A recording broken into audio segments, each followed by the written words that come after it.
অনেকেই আমাকে বলে, তুমি কি চুলে রিবন্ডিং করিয়েছ?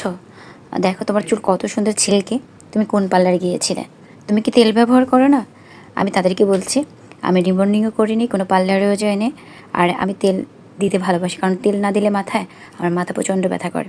কিন্তু যেহেতু প্রতিদিন বাইরে যেতে হয়, তো প্রতিদিন তেল দেওয়া হয় না।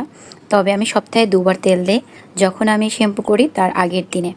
তো তেলটা আমি আগে খুব চুলের যত্ন নিতাম, সেটা ঠিক, কারণ এখন সংসার বাচ্চা সামলিয়ে চুলের যত্ন করা সম্ভব হয় না।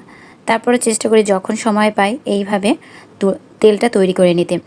এর সাথে কি দিলাম, অ্যালোভেরা, একটা আমলকি ছেঁচে দিলাম, তার সাথে দিলাম পেঁয়াজ কুচি আর একটু মেথি।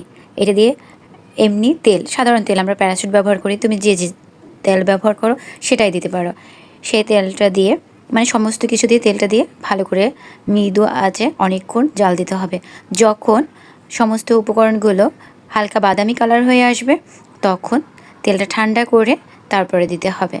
মাথায় ম্যাসাজ করার আগে অবশ্যই তেলটা উষ্ণ গরম, মানে একদম ঠান্ডা না, উষ্ণ গরম, যতটা তুমি মানে হাতে নিতে পারো বা মাথায় নিতে পারো। তারপরে চুলের সেই প্রতিটি চুলের একদম গোড়া থেকে দিবে। চুলটা যতটা ম্যাসাজ করা হয় চুলটা তত ভালো হয়, মজবুত হয়। তো এরকম 2 হাত দিয়ে ভালো করে সুন্দর করে চুলে অ্যাপ্লাই করতে হবে। বিয়ের আগে অনেক যত্ন করতাম, পেঁয়াজের রস, আমলকির রস, মেহেদি পাতা, ডিম, এগুলো অনেক কিছুই দেওয়া হতো। তখন তো আর এতটা ঝামেলা ছিল না। আর কিন্তু এখন তো এইটুকু যে সময় বের করব সেটাই হচ্ছে না। তারপরও চেষ্টা করি এরই মাঝে একটু নিজেকে সময় দেওয়ার, কারণ নিজেকে নিয়ে একটু ভাবা উচিত। তাহলে যত আজেবাজে চিন্তা বা মন খারাপ সমস্ত কিছু দূর হয়ে যায়। দেখুন, দিন শেষে আপনি সবার জন্য যাই করেন না কেন, দিন শেষে কিন্তু আপনি একাই। আপনার জন্য কেউ আগাই আসবে কি না সেটা বলা খুবই কঠিন ব্যাপার। কারণ যে সংসার করে সারাক্ষণ নিজের ঘুম নষ্ট করে, নিজের রাত জেগে চোখের নিচে কালি পড়াচ্ছেন, চুলে যত্ন নিচ্ছেন না, চুল ঝরে যাচ্ছে, কিন্তু সেই সংসারও একদিন আপনাকে বুঝিয়ে দেবে যে আপনি কারোর জন্য কিছু করেননি। আপনি কি করছেন, তাই না? সব কিছু তো এমনি এমনি হয়ে যাচ্ছে।